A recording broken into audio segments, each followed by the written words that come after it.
Gracias por acompañarnos en este su programa Acceso Directo y vamos a practicar con el doctor Arturo Taracena Arriola.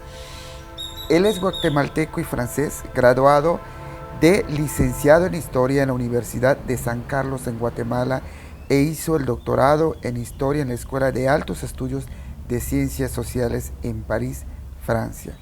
Investigador titular C, definitivo de tiempo completo en el Centro Peninsular en Humanidades y Ciencias Sociales de la UNAM, aquí en Mérida, Yucatán. Las áreas de interés en las que ha participado: historia política de los siglos XIX y XX en las temáticas de región, Estado, nación, ciudadanía, relaciones interétnicas y movimientos sociales, memoria e historia. Pues hay mucho que platicar, doctor. Gracias. Primero que nada, gracias por invitarme. Estoy a sus órdenes. Doctor, háblenos de los antecedentes de la guerra de castas. Bueno, a mí cuando vine hace 10 años y pico que vine a trabajar a Mérida, Yucatán, en la sede que la UNAM venía de ser inaugurada, hacía un año, me pareció importante estudiar el regionalismo yucateco y la situación de Yucatán, partiendo de que yo ya había hecho estudios teóricos y metodológicos sobre región en Guatemala, en el occidente guatemalteco, y considerando que habían bastantes puntos de coincidencia. Una población indígena de origen maya muy importante, y una construcción nacional más conflictiva de lo que uno podía esperar. Y entonces al venir acá, el segundo producto de esta investigación sobre la región yucateca, entendiendo la península como una región completa, como una región histórica, me pareció muy importante investigar a un personaje que me llamó muchísimo la atención, que fue Santiago Imán. Y entonces Santiago Imán me daba a mí la oportunidad de entender la construcción de un caudillo, el desarrollo de un caudillo, el surgimiento de un caudillo, que no solo pertenecía a esta región histórica que es la península de Yucatán, sino que adentro de la península pertenecía al oriente de la península. El estallido social de la población maya en el año 47, si bien traía un trasfondo de 3 siglos de opresión colonial, ¿verdad? Y al menos 50 años de opresión republicana, fueron elementos en una coyuntura concreta los que van a crear el estallido. Es decir, lo que sucede desde el año 39 al año 47 es fundamental. Y es fundamental por una razón, o por varias razones. La primera de ellas es porque los mayas, en la rebelión encabezada por Santiago Imán, van a aprender a utilizar las armas de forma ofensiva y de forma defensiva, modernamente hablando. Y sobre todo con la rebelión de Santiago Imán van a tener una participación directa. Van a manejar armas, van a servir para abastecer, van a servir como correos, como espías, como combatientes, como guerrilleros, etc.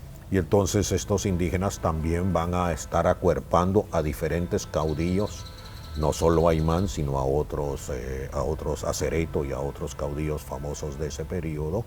Pero claro, ese intercambio con los indígenas bélico está siempre acompañado de promesas políticas, de promesas económicas, terminar con las subvenciones, abrir la ciudadanía para la participación indígena, etcétera. Promesas que en un principio la clase política yucateca ofrece, Manuel Barbachano, Santiago Imán, pero que una vez derrotadas los centralistas, por decirlo de alguna forma, pues se olvidan porque, al igual que en Guatemala, pues la mano de obra fundamental es la indígena, y la acumulación de riqueza de la oligarquía criolla y de los sectores medios, pues se da con base en la explotación de la mano de obra indígena, ya sea en las haciendas, ya sea en el servicio doméstico, ya sea en las artesanías, etcétera, etcétera.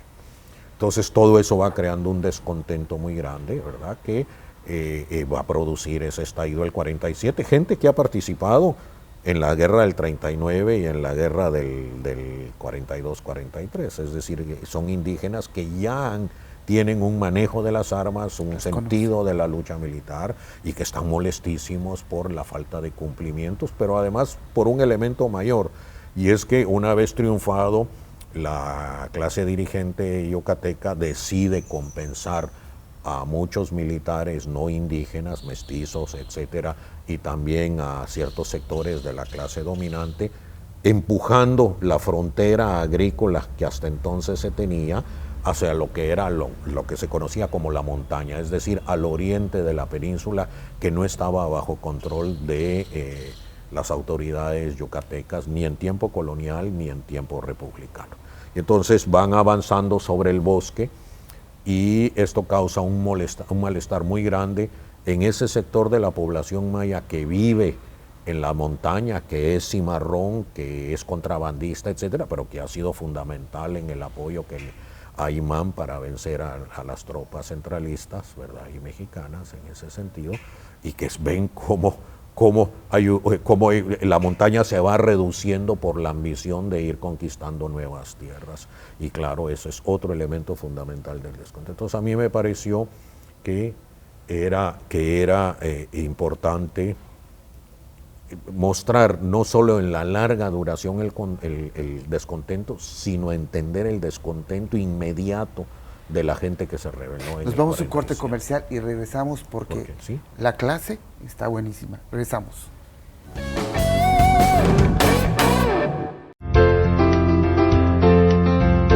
Llevamos 14 años siendo la revista de Mérida. Siempre original, puntual e interesante, Zona Luz.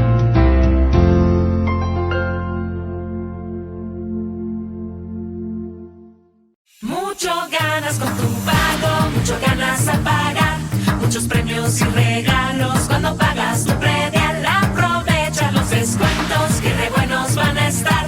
Aprovecha bien tu dinero, que en enero estamos ya. Tu predial te hace ganar, no lo dejes de pagar. Bien lo vale tu ciudad. Ya me voy. Vaya, hija, que te vaya bien. Oye, a ver, espérate. A ver, ven acá. Estás súper estreñida, hija. ¿Cuántas veces te he dicho que tienes que tomar más agua y comer más fibra, eh?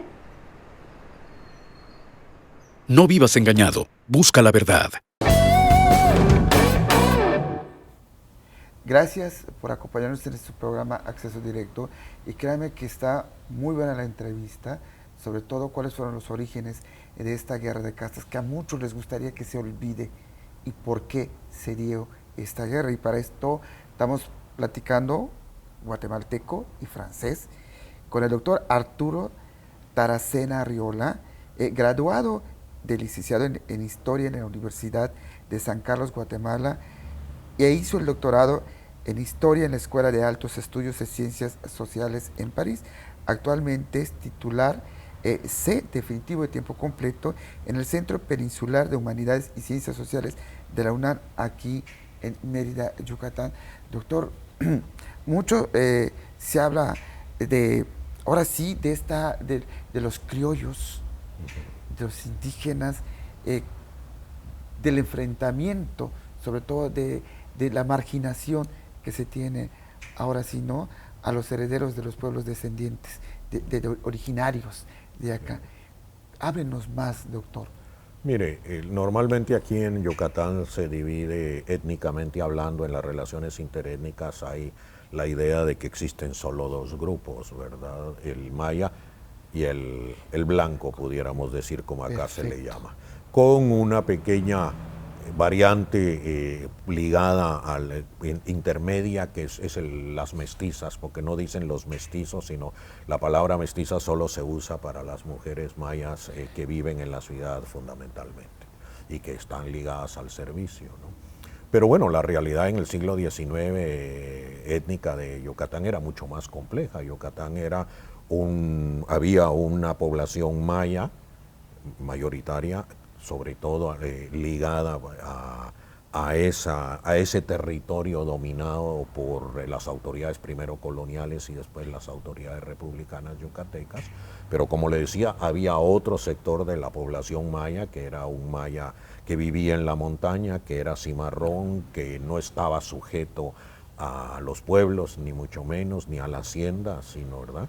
Y que guardaba una relación con las tradiciones mayas mucho más fuerte que las que guardaban los que vivían en los pueblos, al punto que era un polo de atracción para muchos de los que huían de las haciendas, ir a los montes y recuperar esa identidad. Pero además había un mundo mestizo, pues, como en cualquier parte de América Latina, producto del mestizaje entre indígena y español o blanco en general.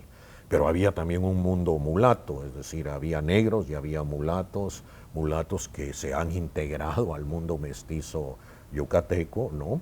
Y entre los blancos pues estaba dividido los criollos, los que habían nacido en América desde hacía varias generaciones o recientemente, pero eran americanos, y toda esa constante migración europea que venía de la península, ya fuera catalana, ya fuera navarra, ya fuera francesa, ya etcétera, etcétera, y muchos de origen cubano. Usted sabe la relación tan fuerte que había. Entonces había una variedad étnica muy, muy importante que se expresaba, y cuando uno lee a los viajeros como Stephens y otros, ellos están constantemente viendo eso. Pero la guerra de castas lo que hizo fue crear una dicotomía, ¿no? Maya versus blanco, el maya atacando al blanco, el blanco defendiendo, etc. Claro, la guerra de castas, como cualquier guerra, fue tremenda, pero el levantamiento maya pues tiene muchas explicaciones de tipo social, de tipo cultural y de tipo histórico. Además, el levantamiento de los mayas no fue solo mayas, hubo muchos mestizos que participaron al lado de los mayas rebeldes, ¿verdad? Es decir, era una realidad mucho más compleja que esto. Entonces a mí eso me interesó, y me interesó porque Imán va a ser un individuo que tiene un discurso, habiendo sido un criollo, hijo de familia criolla, nacida en Mérida. Él se vuelve capitán de milicias y va muy jovencito porque su familia se traslada a Tizimín y se convierte en una familia mestiza del oriente de Yucatán, que sabe montar a caballo, que habla perfectamente maya, que el español lo habla aporreado, que sabe cabalgar, está metido en el contrabando, está metido en el comercio, es decir, tiene relaciones con todo un mundo social que no es indudablemente el de la oligarquía de la ciudad de Mérida o de Campeche, ¿verdad? Con esas oligarquías comerciales y administrativas tan poderosas que existían. Entonces ese hombre tiene un discurso en el que realmente considera de que los yucatecos tienen que apelar a ancestros comunes como podían ser Tutulciú y Cocom, que la tierra era la misma y que la tierra unía, y que, bueno, el planteamiento de él era un planteamiento en que Yucatán tenía que ser construido por todos en la medida en que todos pertenecían a una misma madre. Entendido en el doble sentido, en que si somos mestizos, pues tenemos una madre común, y en el que si vivimos en una tierra, tenemos una madre tierra común, aunque a nivel de la sangre no nos una, pero sí nos une pues, el lugar donde nacimos, la geografía, el paisaje, etc. Y frente a ese discurso se enfrentaba al discurso de la élite de la ciudad de Mérida fundamentalmente, y de la Campeche, donde por supuesto lo yucateco era lo no blanco, lo yucateco era lo de origen hispánico, lo yucateco era lo que no era indígena, porque lo indígena era maya y los mayas no eran yucatecos. Esa era un poco la paradoja a la mitad del siglo XIX, ¿no? Y entonces a mí me interesó entender cómo esa confrontación de discursos y de imaginarios, ¿verdad?, para construir el regionalismo yucateco, la identidad yucateca. Claro, para la élite yucateca hay un interés muy grande en recuperar el pasado prehispánico maya, ¿verdad?, tan importante, y que los viajeros están reconociendo con gran importancia, pero considerando de que los constructores de ese pasado no son nada que ver con los indígenas de sus haciendas, ¿verdad? Fue el pasado, ¿no? Sí, era el pasado, son dos cosas diferentes, mientras que en el caso de Imán, que vive un contacto más directo, pues la situación es completamente diferente. Nos vamos a un corte comercial y regresamos. US Polo te consiente más que nunca, con descuentos del 30% en toda la tienda y el 50 al 70% de descuento en prendas seleccionadas, válido hasta el 31 de agosto o agotar existencias. Nos encontramos en Plaza Altabrisa, a un costado de los cines. US Polo piensa en ti. Mucho ganas con tu pago, mucho ganas al pagar, muchos premios y regalos cuando pagas tu predial. Aprovecha los descuentos que re buenos van a estar. Aprovecha bien tu dinero, que en enero estamos ya. Tu predial te hace ganar, no lo dejes de pagar. Bien lo vale tu ciudad.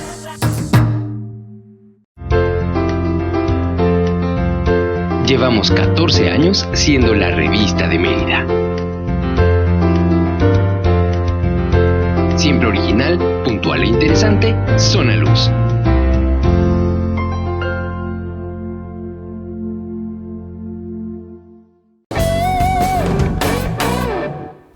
Gracias por acompañarnos en este su programa Acceso Directo. Estamos platicando mucho sobre la construcción, ahora sí, de esta sociedad, la sociedad yucateca, ¿no? Y para eso estamos platicando con el doctor Arturo Taracena Arriola, guatemalteco francés, graduado de licenciado en Historia en la Universidad de San Carlos de Guatemala e hizo su doctorado en Historia en la Escuela de Altos Estudios de Ciencias Sociales en París, Francia. Actualmente es investigador titular C de tiempo completo en el Centro Peninsular en Humanidades y Ciencias Sociales de la UNAM, aquí en Mérida, Yucatán. Las visiones que se tenía sobre la gente originaria de acá, la visión inglesa, la visión española, doctor. Bueno, mire, los ingleses, igual que los españoles, fueron imperios, fueron colonizadores, tenían siempre una idea de superioridad sobre los pueblos primigenios. Lo que pasa es que España e Inglaterra sí le dieron solución diferente a su propio colonialismo, ¿verdad? En el caso inglés, como fue la India o como fue el Caribe, etcétera, bueno, había como una relación,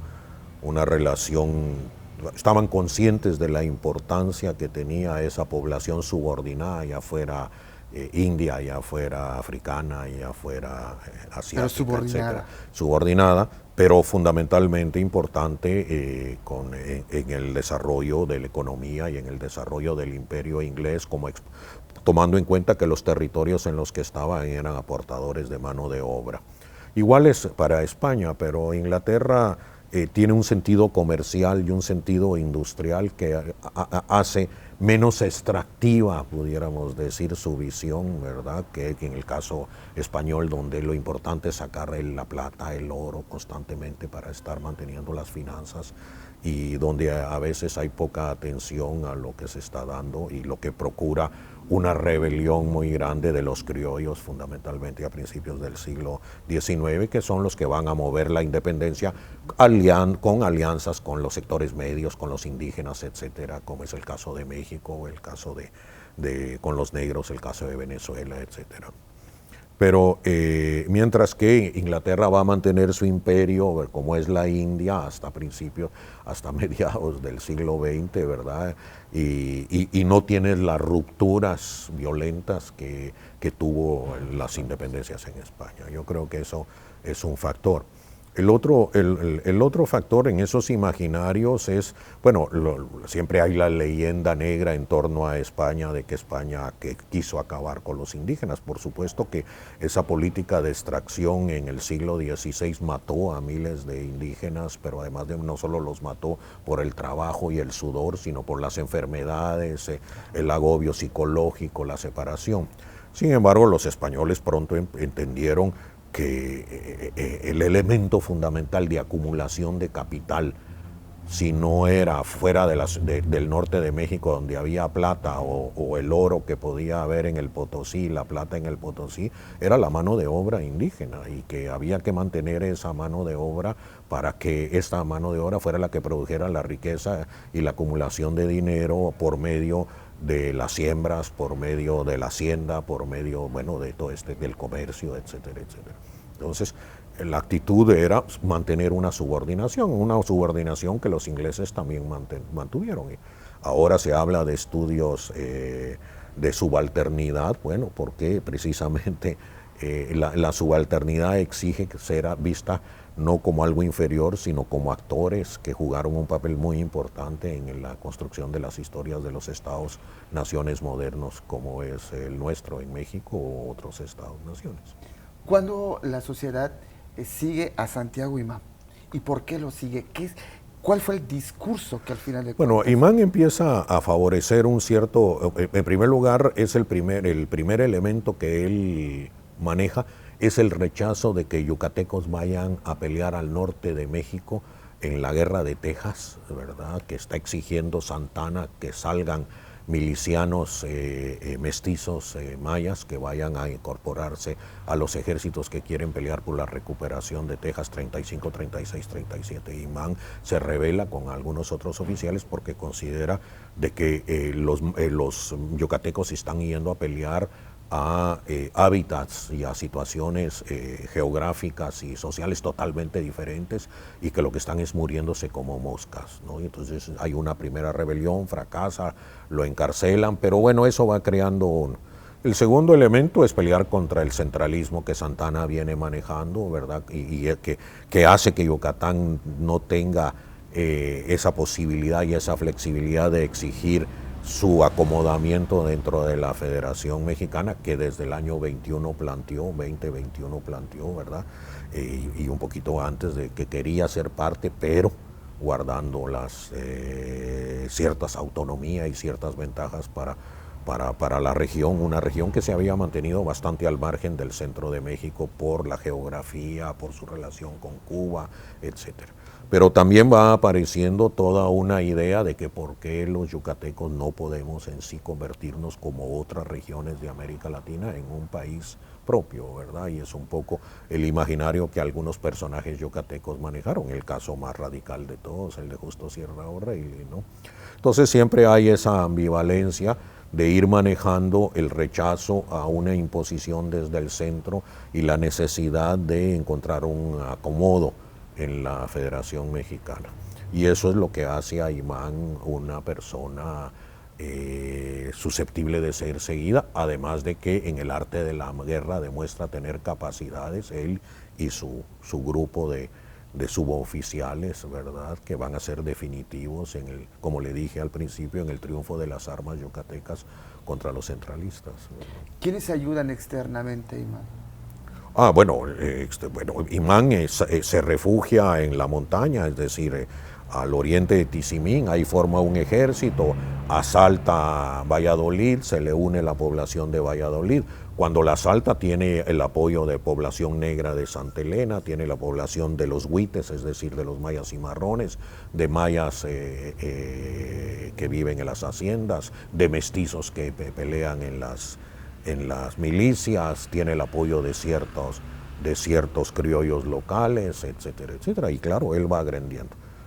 Sin embargo, poco a poco Imán con sus triunfos va a enfrentar los intereses de la élite de Mérida, que no ve con buenos ojos que un oficial de milicia se convierta en un héroe, ¿verdad?, de las armas en Yucatán, y entonces empiezan a cerrarle las puertas. Y claro, la debilidad fundamental de Imán es que no tiene alianzas con los ricos de la ciudad de Mérida ni de Campeche, ¿verdad? Y entonces eso hace que él se quede como un caudillo regional sin dar el salto a ser un caudillo nacional. Por eso, al final de esto, también él va a pagar, pudiéramos decir, el pato, como se dice, sí, porque él es el que va a ser acusado de haber sublevado a los indígenas, de haber armado a los indígenas y por tanto de ser el patrocinador del origen, del estallido de la guerra de castas. Gracias por acompañarnos, doctor. Gracias, y créanme que fue una plática muy agradable. Bueno, gracias a ustedes, muchas gracias a los tres.